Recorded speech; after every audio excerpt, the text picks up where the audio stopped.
Be here, Alex. He's joining me this morning on Today and Mañana. We've got some fantastic guests lined up for you. We're going to be joined very shortly by Evine Dodru. She is the owner one of the owners and baker at Sub Rosa Bakery.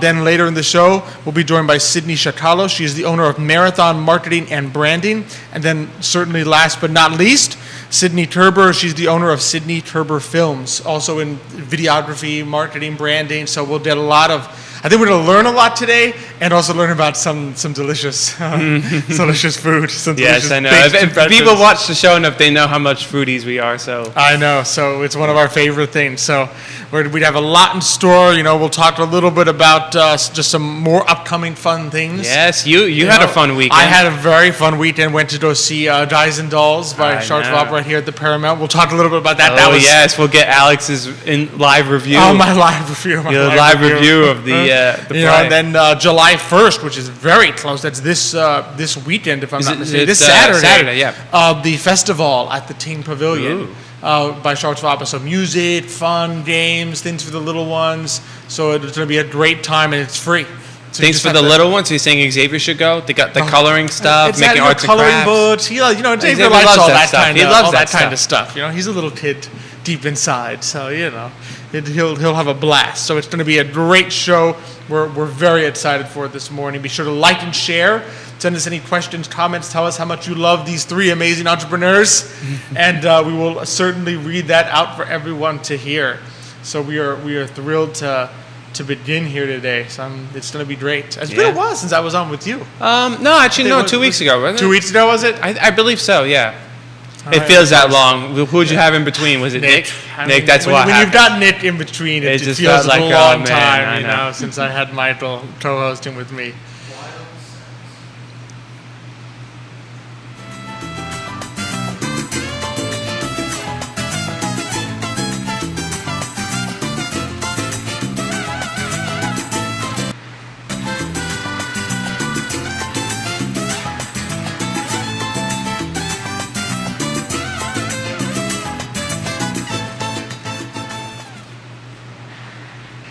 Good morning, everyone, and welcome to Today y Mañana. I'm Alex. This is Michael. We're very excited to have you joining us this morning on a pretty hot morning, a little hazy. Hazy, yeah. You can smell a little bit of smoke, I think. Yeah, a hot and hazy morning. I think it's back. Yes. Temporarily, so always keeping our prayers for the people who are actually dealing with the wildfires. Yes. We only get the peripheral damage. Mm-hmm. And just be careful regardless, because you can smell the smoke. That means it must be affecting the lungs. Oh yeah, somehow. yeah. You don't want to be. Today's not the day to go and do big exercise outdoors. Yeah, not recommended. Yeah. Keep it limited. Go in and out if exactly. you can. It's actually a great day to grab your café con leche, sit down inside, and watch some Today Mañana, as we typically recommend. So you always find a way to skewer it into that. There's always. Is there ever not a day when it's a good day to grab a café con leche and listen to Today Mañana? Exactly. There's really not a bad day on which to do that. So that's true. That's my philosophy. So we have a great show lined up for everyone this morning. We're going to be joined very shortly in the show by Evine Dodru. She is owner and baker at Sub Rosa Bakery. And then later in the show by Sydney Chatalos, the owner of Marathon Marketing and Branding. And last but certainly not least, Sydney Turber, the owner of Sydney Turber Films, is going to be joining us. So three awesome entrepreneurs are going to be joining us, small business owners, and I'm just extremely looking forward to it a lot. Should be fun. It's going to be a fun show. Shout out, thank you already, Ricardo Cruz Duran, for watching the show this morning. Gracias, amigo. Always love our followers that just like to share their thoughts and always send great comments and ideas. Of course, love being here on the I Love Sivo Network set with Judah Whittaker behind the camera, making you and me look good. Our guests always look good, so they don't need his help. Yes. You and I sometimes. Yeah, he's probably doing some Photoshopping. Yeah, with me, live Photoshop. He said, I got to fix Alex up a little bit. Zoom out, maybe we'll zoom out on them a little more. Yeah, the zoom out is a key thing there. And of course, really a big shout out, thank you to our presenter, Emergent Financial Services, and our great partners at Castle Hill Cider, Matias Sion Realty, Charlottesville Opera, Credit, Sirius Insurance, and Forward Adelante. Speaking of Charlottesville Opera, I had a chance. Yes, I was about to say, you had a fun weekend. I took the wife to Guys and Dolls what a this good past husband. weekend. What a good husband. She loved it. I already kind of knew it was going to be good because She got super excited by watching the interview on Thursday with Nick and myself. She's like, and she calls me afterwards. She's like, I think we should really go. I mean, this is gonna be. I was already planning on. Had she seen the film with Frank Sinatra and Marlon Brando? Way back, but let's put it this way: she fell asleep when I showed her the film. She did not fall asleep. Okay. At the opera, because it was so much fun. I mean, they were so good. The musicians, the singers were amazing. It was nice to hear the songs. Like sometimes in the old movie, like we've talked about it before, some of the actors, particularly Marlon Brando, can't actually sing, so he kind of just talks his way through the songs. I don't think he could dance much either. He didn't dance much. I don't think he did dance. I think Yeah. he kind of just walked around the set. But this time, I mean, great singers. They brought in the singer who plays Nathan Detroit. Like he's from the Met. He's sang at the Met before. So Wow. like great singers, Broadway quality, great dancers they brought in. So it was just super fun. Live orchestra, which was so nice. It was just a blast. So, And who conducted the orchestra? so Brian Damaris was the conductor Okay. for this, which he came in to conduct this. So he did a great job. It was fun. It was lighthearted. The set was great. Everyone seemed to be having a great time. So it was amazing. And hopefully everyone took our advice on Thursday if you were watching Today Mañana and went. But if you didn't, you still have the opportunity. There's Tosca. Yes. It's coming up on July 14th and 16th. So that is a little more, if you like your drama and your romance, Tosca is the way to go. So they're going to be playing Tosca at the Paramount again, 14th and 16th of July. And then July 1st is the festival at the at Team Pavilion. This Saturday. This Saturday. So it's going to have some music, some dance, some games, some fun things for the little ones to do. So you can bring the whole family. And it's just more like a family-friendly, fun, outdoor Team Pavilion event.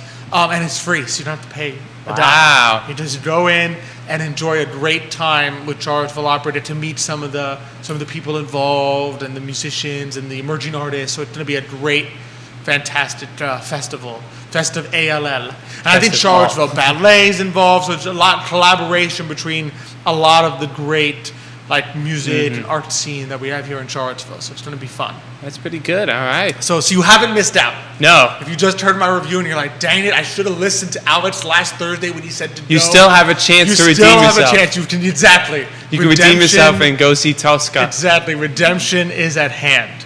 So you can see that. Lucrecia Morales, muchísimas gracias, liked in the show this morning. Nicholas Erpy liked in the show this morning. So we got some fans joining us, to be sure. And I don't know about you, but I'm excited for today. I think this is going to be. I'm ready to jump right in. Yes, let's do it. Let's do it. So we are super excited to welcome to the show this morning Evine Dodru. She is an owner and baker at Sub Rosa Bakery. Evine, thanks so much for joining us this morning. On the show. Of course. Thank you for having me. No, it's it. So we've been looking forward to this ever since Nick told us you were on the docket for today. We're like, oh yes, yes. So for those who haven't met you before or haven't been to Sub Rosa, tell us a little bit about yourself, how you started Sub Rosa Bakery and first became interested. Sure. Well, it kind of all starts with my brother, Evram, who unfortunately is out of town and couldn't be here today. But Evram started baking bread at home, fell in love with it.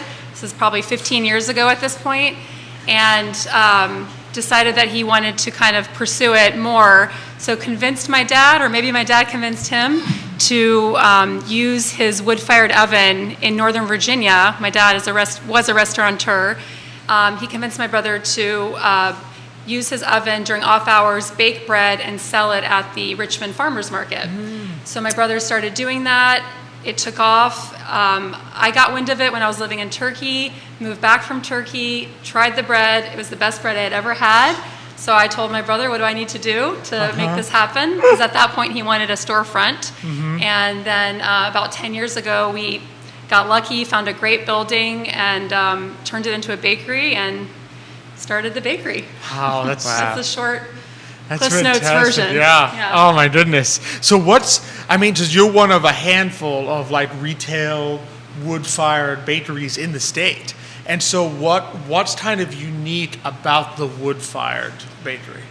I think one of the things that's unique about a wood-fired bakery is that there just aren't a ton of them around. Another thing is that it really requires you to be very active and completely tuned in and turned on with what's going on with your oven heat. You can't just turn on the oven and set it to 350 and throw your pastries in. It's just a lot of surprises. You come in one morning and the person the day before overfired the oven. What are you going to do? You come in one morning, they underfired the oven. What are you going to do? So it really requires very active skill and being in tune with the actual thing that you're baking out of. Wow, so you appreciate the challenge and the every morning you're coming out, it's like, oh, hey, what adjustment do I have to make? Yeah, exactly. And we've dialed it in over the years, but there's still some surprises. It's not a perfect science. It also does, we don't bake by live fire, so the kind of oven we have is a retention heat masonry oven. So we're baking with the residual heat from the day before. So okay. unlike pizza, where you're baking with a live fire, that's not what's happening.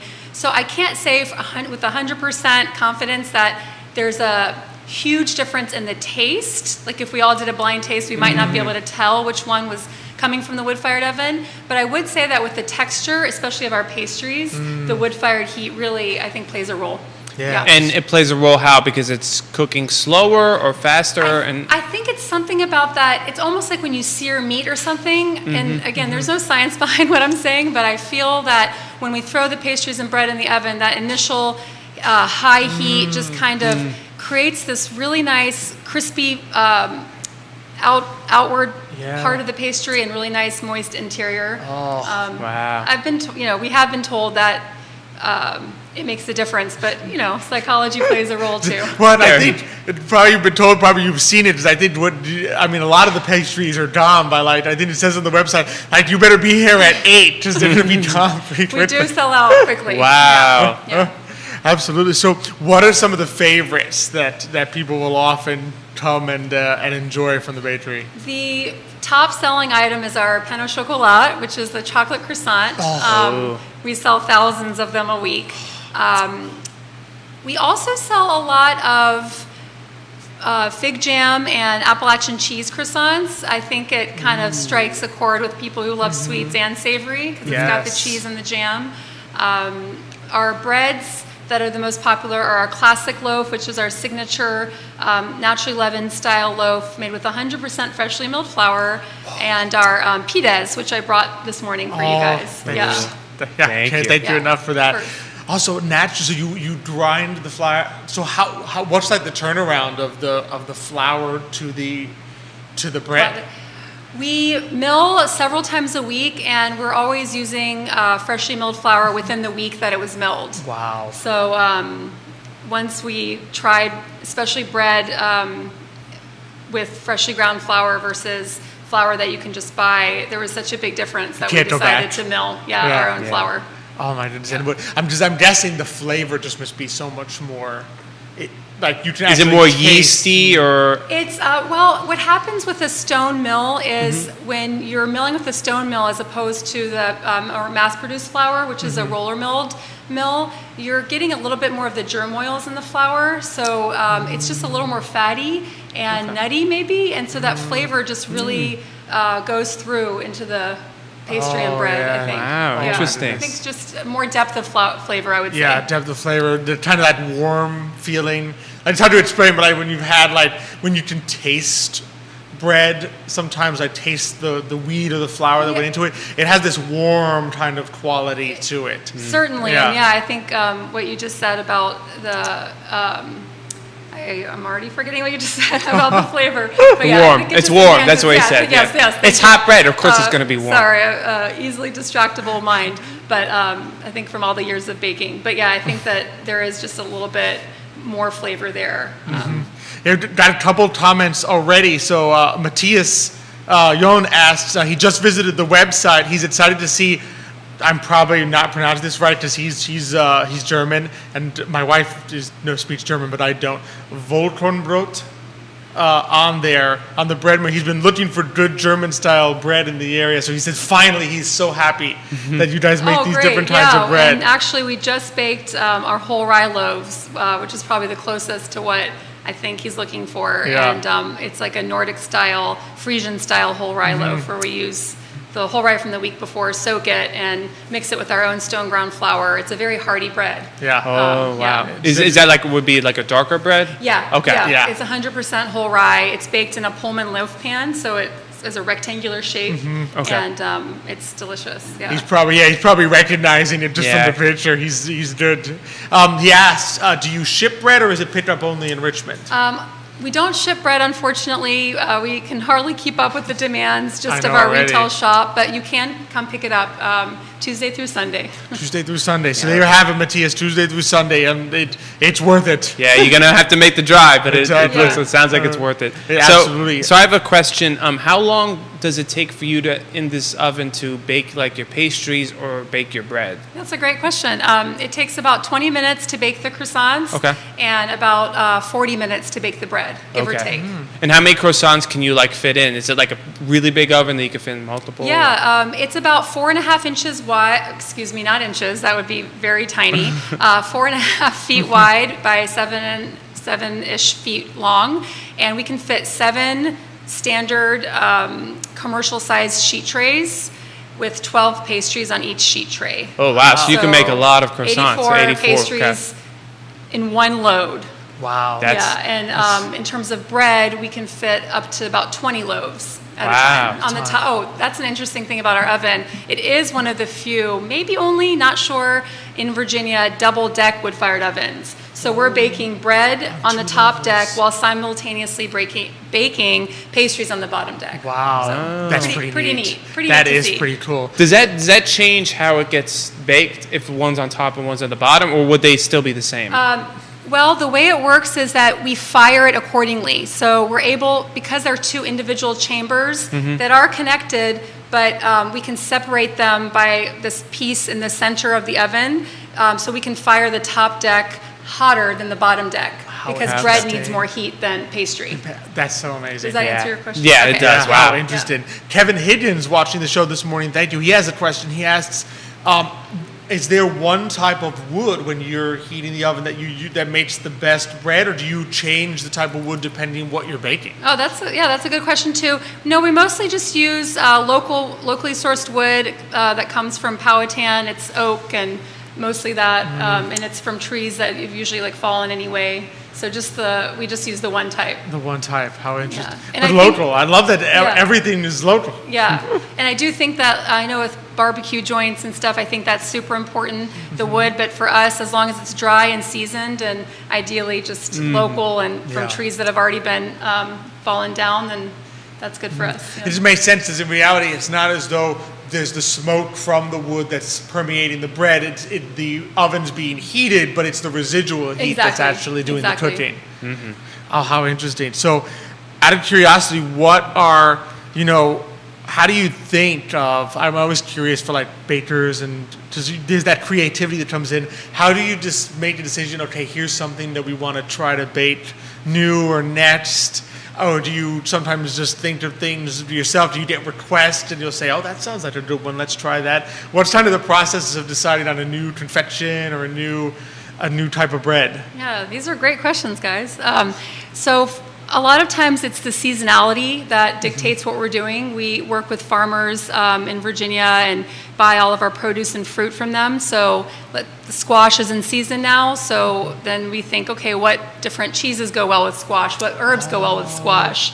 So definitely the season. Also, I would say that over the years, the different bakers we've had have been very creative, and they'll want to try something, and as long as it kind of fits with Sub Rosa and it can be baked in our oven because the oven is challenging, we'll go for it.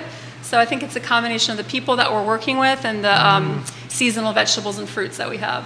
Which is neat because it reminds me, I kind of love that because it reminds me of like, we were just talking with our dad and our mom the other day, and they were saying how, back in the day, just our ancestors and my mom said came from Sicily, and how nobody would bake bread in their own house in those days, right? Because you just had a tiny little apartment, and they would literally lower a basket, and the bread man would come down by, put the bread in the basket, and pull it back up. But I love the idea of the seasonality because, of course, if you're not baking your own bread, you're relying on the baker to say, okay, this is what you can get produce-wise. This is what is available to you. I'm going to bake something that will sort of correspond to that or use it, because in in the traditional way that people used to bake bread, you weren't calling up, California and being, okay, yeah, this is in season all year long. Exactly. You just had to deal with what was there, and it was probably nice for people who just had an apartment or just had to buy their bread from the local baker to say, oh, good, I get to have this now because it's the season, Sure. rather than saying, well, it's just the same thing being churned out of a factory every single day. It varies depending what else is out there, which is just such a neat thing that's sort of being carried on by you, and that people can enjoy that seasonal variety. Certainly, yeah. Yeah, I love it. What's, out of curiosity, because our audience always loves like the kind of entrepreneur side, because you've got the part that you're baking, right? But then you're also running a business. What's that been like, the part of, the behind the scenes of actually making it work?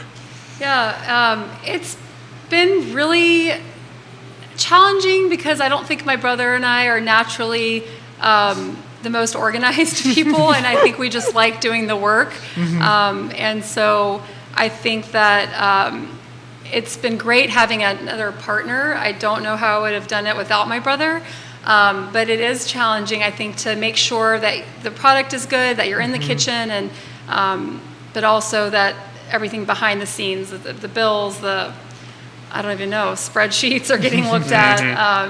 But it's getting easier and easier as we're open longer and longer. Yeah. But we've definitely learned a lot along the way.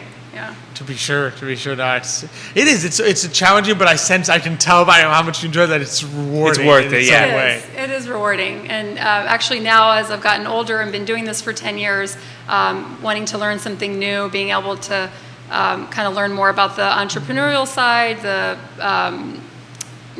all of the things maybe we should have even focused on earlier. It's been enjoyable learning about them. Yeah, absolutely. Yeah. Absolutely. Got some more lights here. Jerry Miller lights in the show. Elizabeth Erpy is Nick's wife, another avid bread baker. I know that she likes to bake bread at home. She's lighting in the show this morning. She's loving it. So thank you all for watching. So Aveen, Dada asked, okay, normally my last question is always where can people find you? Sure. But I'm going to combine that with, because I know the pastry sold early, what's typically the best time? If we got our audience in Central Virginia that's like, okay, I really want to go, what's the best time to stop by, and where should people go to find you? So I would say the best time to stop by in terms of variety is between 8 and 10 a.m. We open at 8. After 10, we still have a decent amount of pastry and bread, but sometimes the things you may really want might have already sold out. We also have online ordering 48 hours in advance, so as long as you place an order 2 days ahead of time, you can get whatever you want, pick it up whenever you want, after 9 a.m. So that's something I always try to make sure people know. That's fantastic. That's a great service. Yeah, if you've got like one or two things that you're like, oh, I would really like. It does take a little bit of forethought. I know I would be really bad at online ordering at my own bakery, but for those of you who are not thinking ahead of time, that works great. And you can find us in Churchill, a historic neighborhood near the Main Street train station in downtown Richmond. That's very easy. Yeah, 620 North 25th Street. There you go. And subrosabakery.com, I think, is where you can also do the advanced order. Exactly. Okay, yes. Absolutely. Aveen, I can't tell you how much we appreciate you coming down here. Yes, driving thank you here so much. And No sharing problem. about Thank you this so with much. us. Sharing your stories and your food, especially. Yeah, of course. You're welcome. Hopefully we'll see you in the shop. Oh, absolutely. Yeah, we'll see you in the shop. Yeah. And when your brother gets back, who knows, in the future, we'll have you both back on. Oh, yeah. He's a much more entertaining and funny. Oh, you were fantastic. You were No, fantastic. not saying that to Fish, but he's just, it's his hidden talent. He could have been an actor. Oh, there you go. So, Aveen, thanks so much for Thank You're you so welcome. much for Thank you coming. very It's much a for pleasure. having me. Thank you. It was so neat. Really appreciate it. That was really rotate interesting. here. Yeah. So Aveen's going to rotate out, and then our net's just going to rotate in. Simona Westland liked in the show this morning. Thank you, Simona. Always appreciate the lights and the viewers. So interesting. When I first heard that was a wood-fired bakery, my thought was it's like a pizza You're thinking oven. pizza oven, yeah. Pizza oven. I didn't realize it was residual heat. I mean, Which that's is really really neat. interesting. Yeah. Really neat. So it's we're gonna have to everyone's gonna have to Yes, go check it I out. know. We have to get up early and make the trip to Yeah, Richmond before other it's people. worth it. It's worth it. I know. worth We it. gotta make sure we get there before other people. No one, That's right. Alex doesn't want to lose out on that chocolate croissant. No, not on the chocolate. No, on the I know. pineapple chocolate lots. I know. Or the Appalachian cheese with the fig jam sounded very Yeah. good. I like my cheese Danish, so I I know. combine it with fig jam. And it's like, it's getting me going. That's for sure. So from one date guest to another, we're very excited to welcome to the show this morning Sydney Chatalos. She is the owner of Marathon Marketing and Branding. Sydney, thanks so much for Yeah, joining us thank you this for morning. coming on. Thank you Sydney. guys so much for having me. No, I it's gotta a- say, I'm hungry after listening. I to know. that segment. I know. It's the only price when we have like great, bakers and food on. It's like, oh, now I'm hungry. To be sure. So, Sydney, for those who haven't met you before, tell us a little bit about yourself, how you first became interested in marketing and branding. Yeah, so I really fell into my business by chance. I call it a happy accident. I took my first job in Northern Virginia. I started out doing government consulting, which is drastically different from what I do today. But I was doing communications and marketing work on the project I got assigned to, and I really fell in love with a lot of the work and coming up with a message to reach people and figuring out, how can we design things that, get people's attention, get them to pay attention to what we're doing and our efforts. And fast forward about 6 months in the job, and my husband, at the time he was my boyfriend, but his parents both own 2 restaurants. They've been in the community where I'm from in Warrington for years, and they felt like they weren't getting what they wanted out of their marketing investment, particularly as it pertained to social media. And knowing I had the business degree, I had been doing some marketing work, they came to me and said, did you want to try and do the marketing for our pizza restaurant and take over the social media? And of course there was some nice supplemental pay that came. And when you're young and living in the city, it's expensive. I said, okay, let's give it a shot. I'm going to learn how to do social media for a local business. And I really just came to love what I was doing. A few months after doing the pizza restaurant, I started working on their other restaurant, and then my dad has a pest control business. I started helping him. He has some friends who have businesses. I networked with them, started working and doing social media for their business, and then fast forward to 2019, I have 5 clients on the side. I was working full time and finally said, okay, I got to choose one or the other. Yeah. And I found myself loving what I was doing with the social media work and took the leap.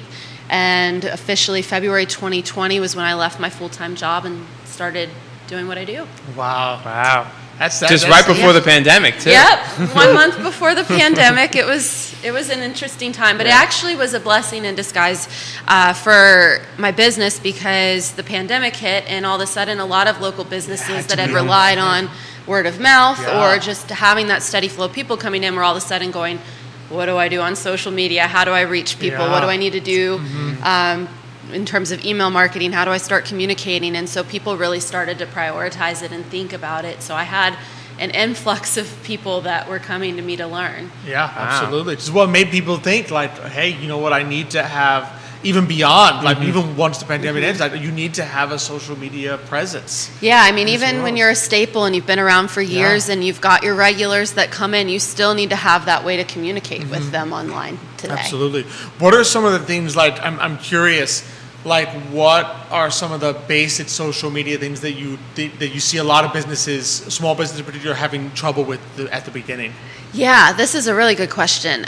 The biggest thing I see is consistency, and I think that is just like a universal struggle across the board, regardless of what stage of entrepreneurship you're in or your business is in, because you've got so many competing priorities as a local business owner. You've got your customers and your employees and all these other things that you're managing, and so social media requires a lot of time and effort. Yeah. And it's hard to find the time to stay consistent with it if you don't have a process, if you're not dedicating some time each week towards it. And so I find that's really the biggest struggle. And then the other thing I think when you're starting out is just getting a little bit impatient. So marketing is really a long-term game. It is not something that just, I think today's culture, we see all these stories of these people that went viral and they created Yeah. something and they go from 0 followers to 50,000. And then when you don't get those results, you're like, what am I doing wrong? Well, you're not necessarily doing anything wrong. It is a long-term game. It takes a little bit to build up your base, to build up that following, to start seeing the results from social media. And so if you get really impatient with it, you kind of tend to back off the consistency. You don't tend to prioritize it. Your mindset towards it is a little bit different. And then you kind of see those self-fulfilling results. Yep. And so I would say being patient with it and being consistent are the two big And things. when you say consistent, what does that exactly mean? Like posting like every day or exact? Yeah, so Okay. this is another thing. Like there's you get a lot of advice out there from people Yeah. on this. And a lot of people think you have to be on social media every single day to see results. And I think that that's one of the quickest ways to burn out. Because if you're not like me where you're in the marketing every day and you really love it, it can be really time consuming. I would say consistent is 3 to 4 times a week, showing up 3 to 4 times a week, just communicating with your following, what's going on behind the scenes, or featuring an employee, or doing something fun, like this morning we were preparing the pizza dough. Let's show like a video of the dough being Yes. prepared. Like there's a lot of low-hanging fruit and easy ways to get content. Get that out there a few times a week. And then one of my favorite tools to leverage is Instagram and Facebook stories, because I think a lot of people engage with those even before they start scrolling on their feed. So focus some time and attention there a few times a week and make an effort to stay top of mind with people. And what's an Instagram and Facebook story?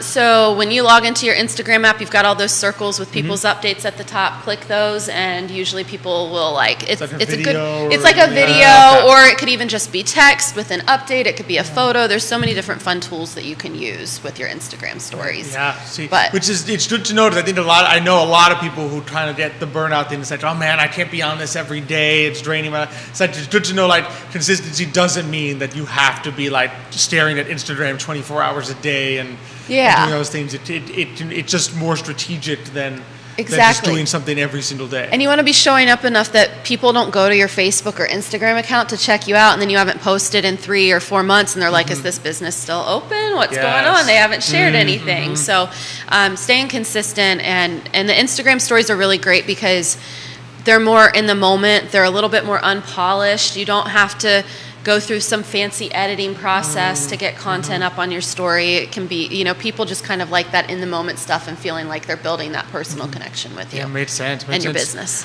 Out of curiosity, and it may not have because I know you've got that family small business background, obviously on both sides now. How would you say has that impacted does that sort of background impact how you view marketing and branding?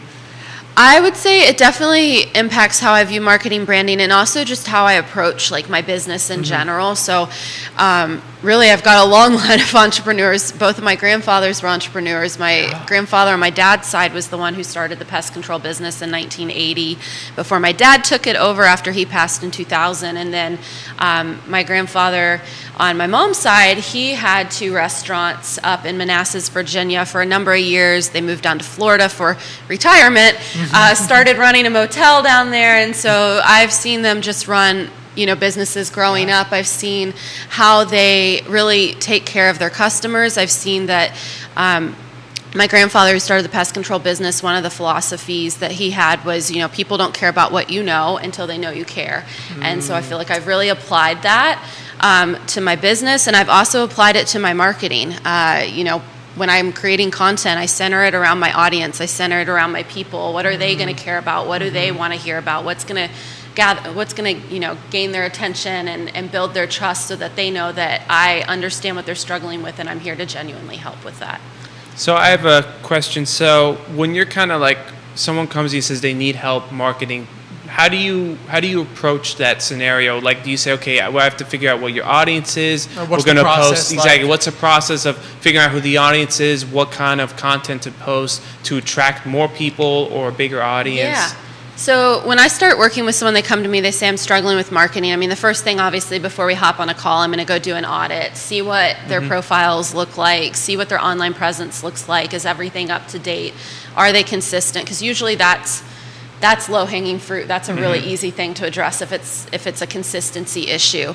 If a business is being really consistent but they're not seeing the results, that's when we want to dive a little bit more into the strategy. We want to dive into the messaging. So let's have a conversation around who your customer is, and have you done that deep dive into like what makes them tick? I mean, marketing, what really makes marketing successful is knowing your customer intimately, like knowing their habits day to day, knowing the reasons that they come to you in your business. And so I like to start there and really get to understand who they're serving before you start just kind of, I give the analogy of throwing like spaghetti at a wall, seeing what sticks. Like, let's just like try a bunch of different things and see what sticks. Instead, let's actually get to know your customer at their core.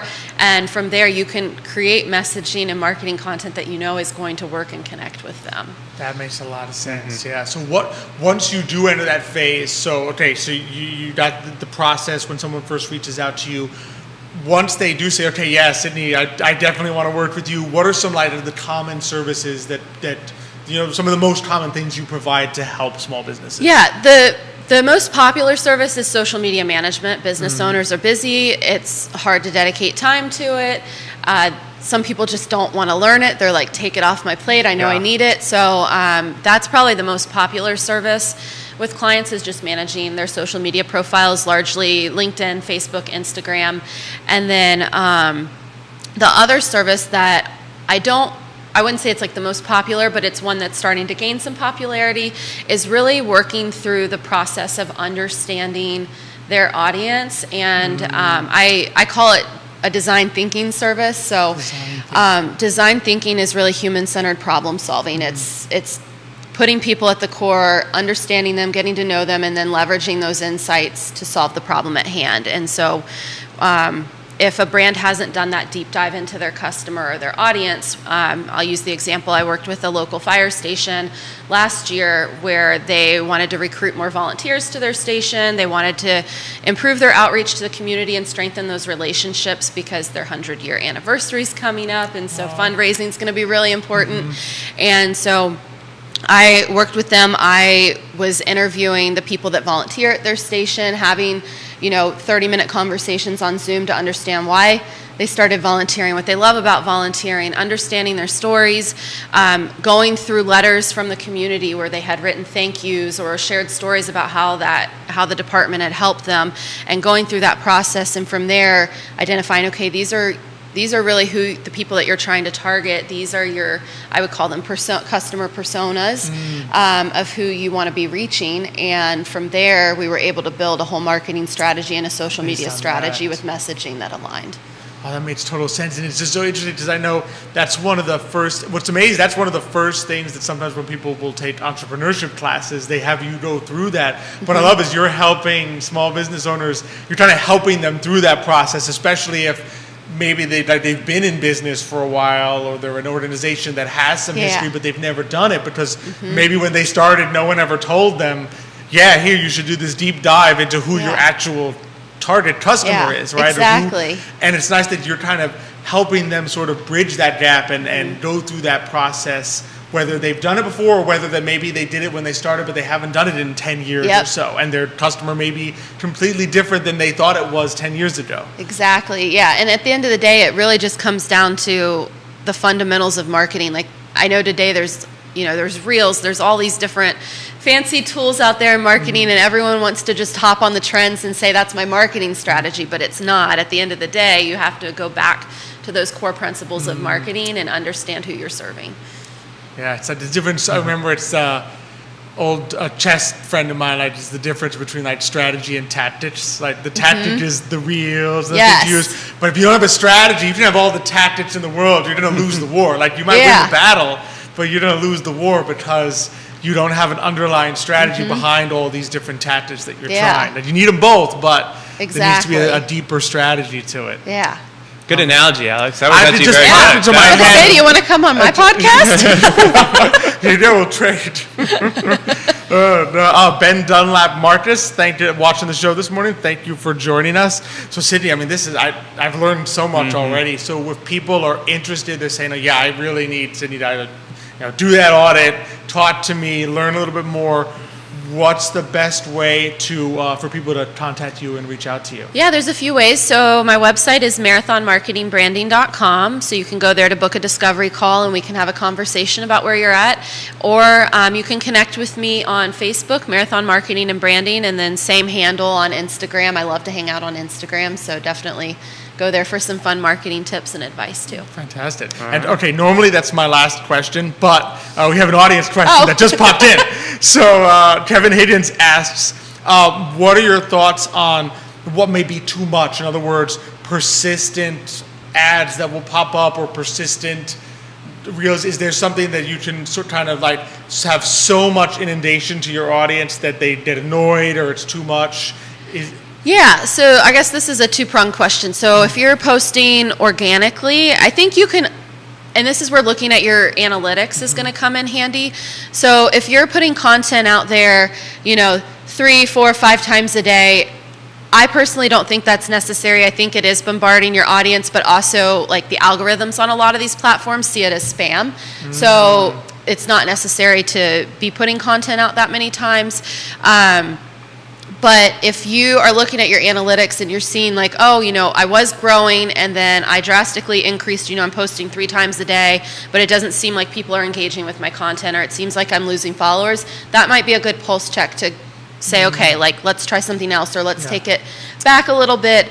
And then when it comes to ads, I would say if you're putting out paid content, use what's called dynamic creative. So have a couple different images or like a video, something on rotation so that people are seeing your ad, but they're not seeing the same photo, 10 times over, where to the point where they're like, okay, I've seen this ad so many times that I'm going to click hide, but like find a way to keep them engaged. Oh, so, fantastic. Yeah. Thank you for that. Hopefully that helped. No, great. I always like to ask the audience questions. Yeah, so sorry to add that one in there, but I'm like, if the audience wants to know, we'll get it to them. So marathonmarketingbranding.com. Yes. Marathon Marketing Branding on Facebook, and then I think the same on Instagram. Yes. There you go. So very easy to get in touch with Sydney. Very easy. and have her help you out with those marketing and branding needs. Sydney, Yeah, thanks so much for coming on Thank today. you. Thank you guys. I really appreciate it. No, same here. Same Here. here. Thanks for always enjoy it. Always enjoy it. Take care. Yeah, a lot of tips learned, I think. Oh yeah, it's important to just have, especially because it's true. I mean, we're all in different phases of business, right? We all are experts at different things, and sometimes it's hard. I mean, I'm a finance person, right, to be an expert in marketing. So it's nice to have people like Sydney that can say, here's what I kind of live, what she kind of lives and breathes, right? And especially in this social media age that we live in. I think there's even a lot of older entrepreneurs who maybe started businesses 10 years ago. Let's be honest, Instagram wasn't like essential to growing a business 10 years ago. And Facebook maybe you don't even have to barely. be older. I remember when we first brought the business to Facebook, and I went to our younger cousin. She's like, what is she, 6 years younger than me? And I was like, Amanda, okay, we're on Facebook now. And she's like, Alex, only old people are on Facebook. Young people are on Instagram now. I'm like, I just made it to Facebook. What do you mean?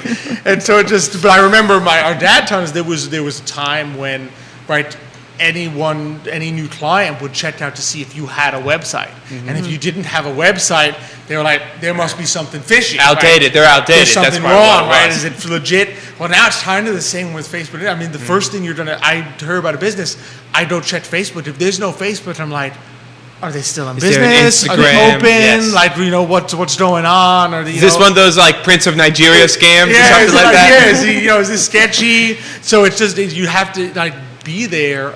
Not even sometimes because it will. I mean, you may have your local following, but sometimes a new person is going to go straight to Facebook and Instagram to check out if you're actually legit in the first place.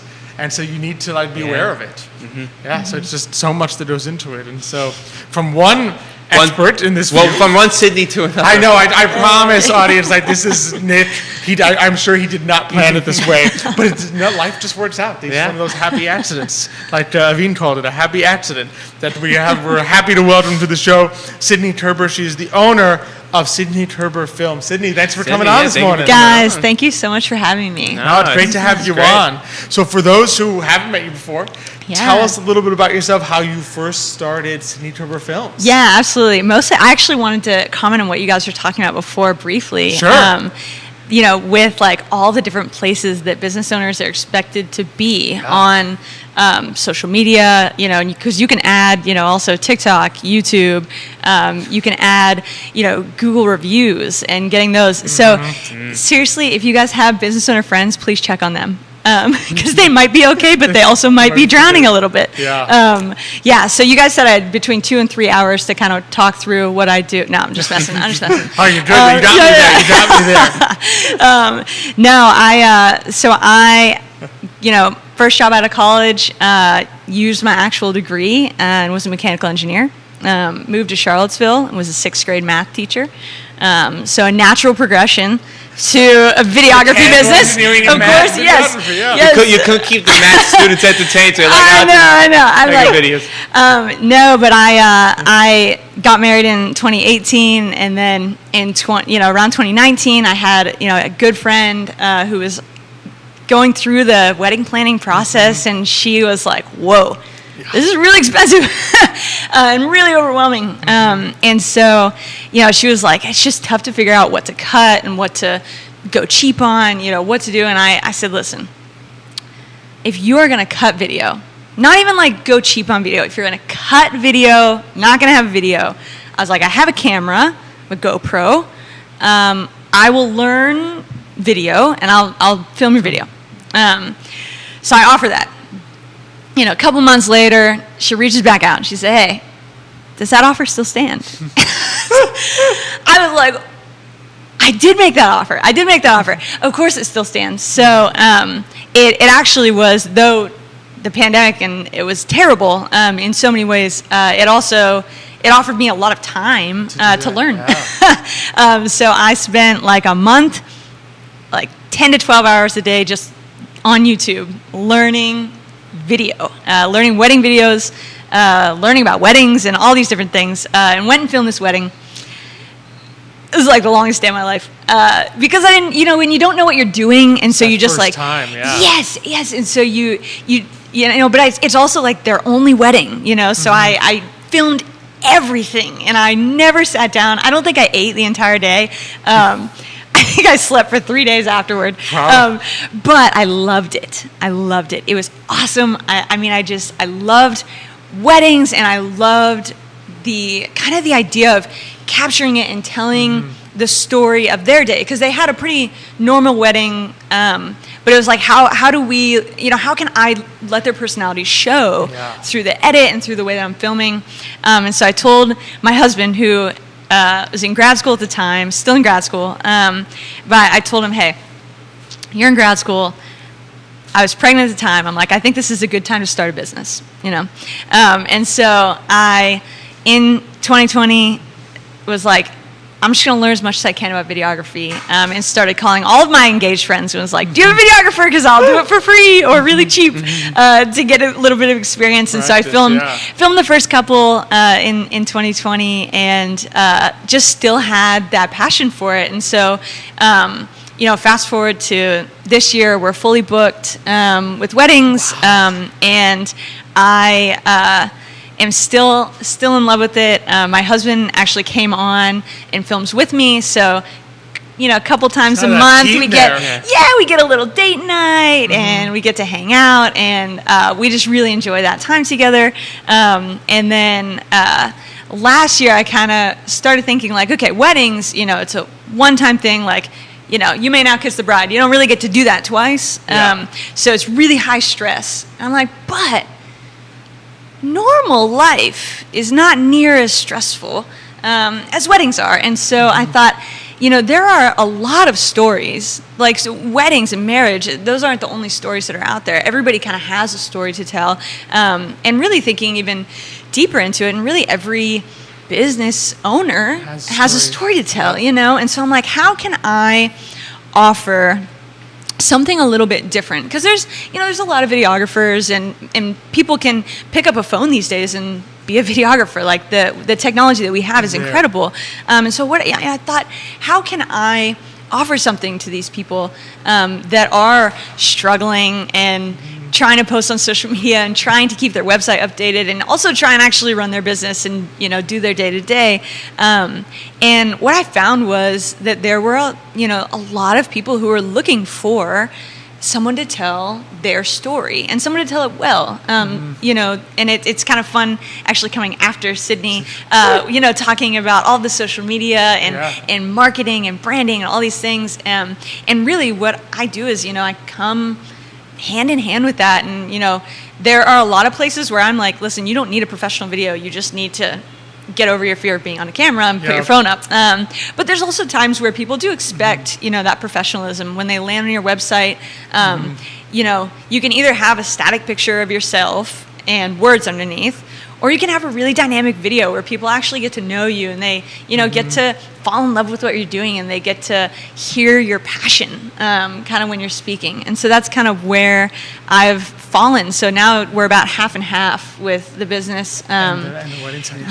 Weddings and also the other. And when you say dynamic, how exactly are you filming it so that it comes out that way versus like, I'm just sitting here and you're just filming me like talking? Do you like change, angles? Do you add it within a video like other cut scenes? How does that work? Yeah. So it really depends on the project.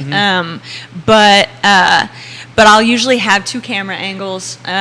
One usually generally straight on, and then one kind of off to the side to cut to. But really what I found is as long as I can get to know the person that I'm interviewing and get to know what the purpose of this video is, then I'll usually stand off screen and, while they're talking maybe to a camera, or maybe they're even just talking to me, but I'm trying to engage them in the conversation, even if it's nonverbal cues, but really try and keep them as engaged, because ultimately, like, you can cut back and forth and stuff, but people still connect with people, and so I think that's kind of how I keep it dynamic. Yes, it's keeping it as though it were a real conversation.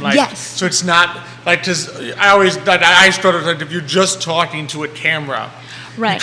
You deep down, you can talking. fake it as much as you want. You know deep down, I'm talking to a machine. Yes. But to have that other person to bring out as though this way the audience and then feel like, oh, he's talking to me. He's not talking to a camera. Yes, yeah. We're not hoping that somebody, lands on your website and watches your video. We're hoping they land on the website and they're engaged in a conversation with you that they start, and then they think, wait, I want to continue this conversation. I think I need to, reach out and connect, or maybe I'm going to go to the bakery. Maybe I'm going to ask, Sydney to do a little bit of marketing for me. Yeah. It's these how, connecting there with your customers. Yeah, it makes a lot of sense. So what's the process? Because I know you touched on it a little bit. Sure. Someone calls you up and says, okay, I really don't know where to start. I mean, I think I need some videos. My website is full of pictures and nothing else. My Instagram is nothing but pictures. I really can't. What's kind of the process of beginning to work with you when someone calls you up for the first time? Yeah, great question. The first thing on my end is I will go in and kind of similar to what Sydney said, I'm going to do a full audit and make a presentation for you about what am I seeing as someone who is just looking you up, who's looking to use your services or buy your product, and then I'm looking at your competitors and seeing what are they doing. What is there something that's working for them? Is is there ways that they're kind of falling flat and your audience isn't really interested in that? Maybe that that similar audience that you might have. And so then we'll have that initial call, and really what I'm looking for is what. Kind of like you said, I'm not sure where to start. Well, where do you think, where are you interested in using video? Because really we can do, I meet with people who they just want, maybe one event covered. I do that with a couple UVA organizations where they have a big reunion event or they have their big concert, and they just want that filmed. And maybe make a highlight video. That's easy. It's like, okay, sounds good. But maybe you're a business and you want a nice video for your website, or maybe you want a little small series of videos for how-tos. Maybe you're trying to get into the education space. And then there's also I have a few clients. Again, can't take too many of these, but I have a few clients who I do monthly video production they for. want some kind of ongoing. Yeah, they want to they want to be really active in on social media, and for them I'll do like once a month, come in, film for 2.5 hours, and then cut them 30 videos. Yeah. And so it really depends on kind of what you're looking for, what your goal is, and So it's very open. There's a lot of communication. That initial there. conversation about what to figure out. Sometimes I would imagine a lot of times you're kind of helping them figure out what they want. Yes. Because they may not necessarily know it. Well, what do I say? What do I say? Right. And that's also something that, though I never would consider myself to be any type of like social media manager, expert, or anything, don't want to touch that with a 10-foot pole.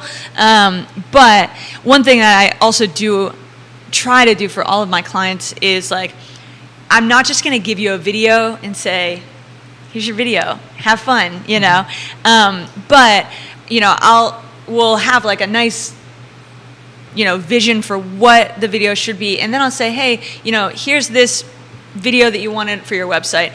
I also think, here's it broken down so you can pull it into like something like Canva, and you can maybe post it on social media. So I might kind of share with them like, here's ways to get a little bit more out of the investment that you made, rather than feeling like you have this one video that is good and then it's like significant, there's a significant drop off to all the rest of your videos. Yeah.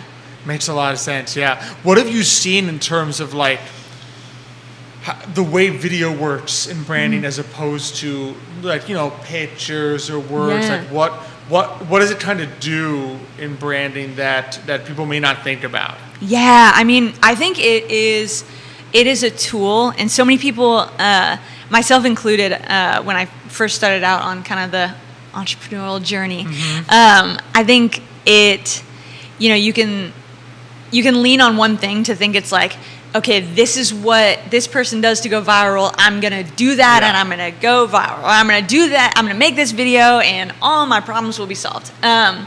That's just not true, and we know that. And so I think video is a tool that works very well with the implementation of all of the other things that you're talking about, like good copywriting and pictures and solid relationships and engagement with potential and current clients. And so, but video, the one thing I think it really it really allows you to do is to show off who you are.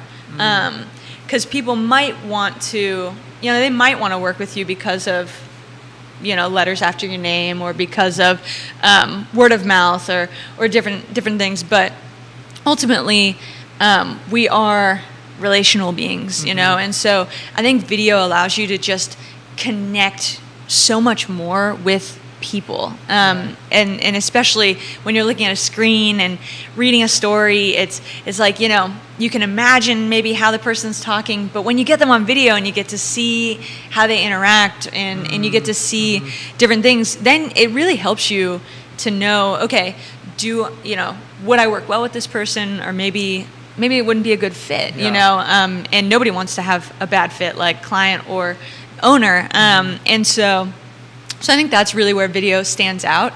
And then the other way that I think it stands out is kind of letting your flags fly. Like, kind of, I don't do this as much as I should on like Instagram or Facebook or those things, but popping on and telling a quick story about your day can really allow your clients and your followers and people to interact with you. So that's definitely a big one. It's that piece that like you're a real person, not just like a photo somewhere. Yes, absolutely. It totally humanizes you when you're in a video. You're like, oh wait, this person's like normal and has quirks and has different personality traits that ultimately we want them to say, oh my gosh, this is like, I'm paraphrasing a C.S. Lewis quote, but it's literally like, oh my gosh, I didn't know that somebody else did that, like you too, you know, and we want that connection of, you know, oh, I do that too, and I didn't know, and so yeah, Exactly. Yeah, I mean, we've seen it firsthand. I mean, like, you know, our dad. I mean, Xavier. He's got that affable face if you put him on a picture. But then, as Jerry likes to say, he's affable in real person. And we've had people that literally will say to him, "Yeah, I went to look you up. I watched you on the podcast, and I just thought you seemed really nice, so I wanted to work with you." He only comes that way on screen, though. Off screen, it's Only on you know, but like you wouldn't think you'd say, and just of course he comes on here and does the same thing we do. He just he doesn't talk business, right? But they're like, yeah, you just seem like a nice guy on video, and so I wanted to write. And it's that kind of thing. Like it doesn't even have to be what your business is. It's just like sometimes it's just people gravitate to your personality. But I have a question though, because sometimes, let's be honest, like you're in front of a camera, sometimes you could be stiff at first. How do you help people kind of relax, kind of bring out their personality? Because sometimes it's like, oh, I'm on camera, like I'm like, you know, you're talking, you're messing up. Like, how do you get people to relax, just kind of feel at ease and kind of really bring out their best part? Yeah, I mean, I would definitely say that even though I would consider myself very introverted and being, you know, talking a lot and being around people is very, you know, not something that fills my cup quite as much. But I try to be like as extroverted as I can when I'm trying to get someone out of their shell and trying to make them feel comfortable. I also let them know, like, this is not a one and done. It doesn't have to be perfect. Because that's the beauty of, you know, having a professional video setup is I can click go and then we can do it and they can mess up and I can click stop and I can click go again. And so I definitely try to do that. But I almost always start, if it's like a new, you know, someone I'm working with for the first time and trying to get them comfortable on camera, I almost always start with like, you know, why this business and why do you stay in it? Like what gets you up to do this every day? Why do you enjoy this? And if they don't enjoy it that much, I might say, what else do you enjoy? And because when people are talking about things that they like, they start to, you know, just get a little more comfortable, a little more relaxed, rather than feeling like they have to educate whoever is watching the video afterward. I'm like, no, we're not doing that. We're just having a conversation. We're just talking about it. And so I think really trying to have like that very casual approach when I am prompting people, I think has helped a lot of people to kind of come out of their shell in that sense. Yeah. Awesome. Yeah. Oh man, I feel like we've learned so much from today, Sydney. It's been fantastic. So I mean, so if people are interested in like working with you and saying, hey, I need to talk to Sydney, or maybe Sydney has said you guys need to work on your video a little bit, and they're like, oh, okay.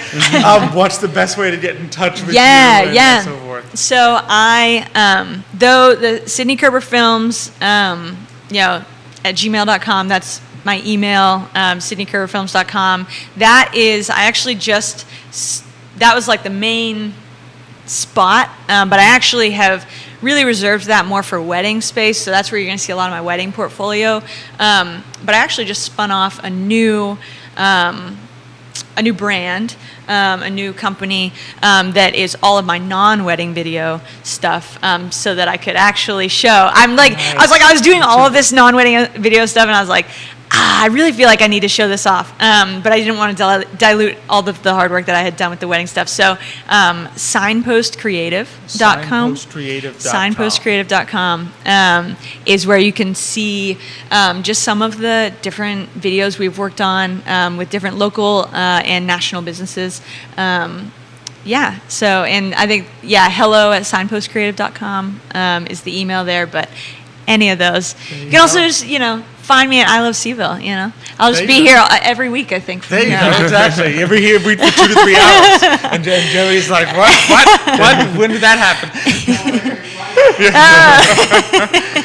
So Sydney, it's been a blast. Thanks so much for coming on and joining us today. Thanks for having me. It's been a pleasure. So you can check signpostcreative.com, or I mean, if you want to get on the waiting list for like 2 years from now or something.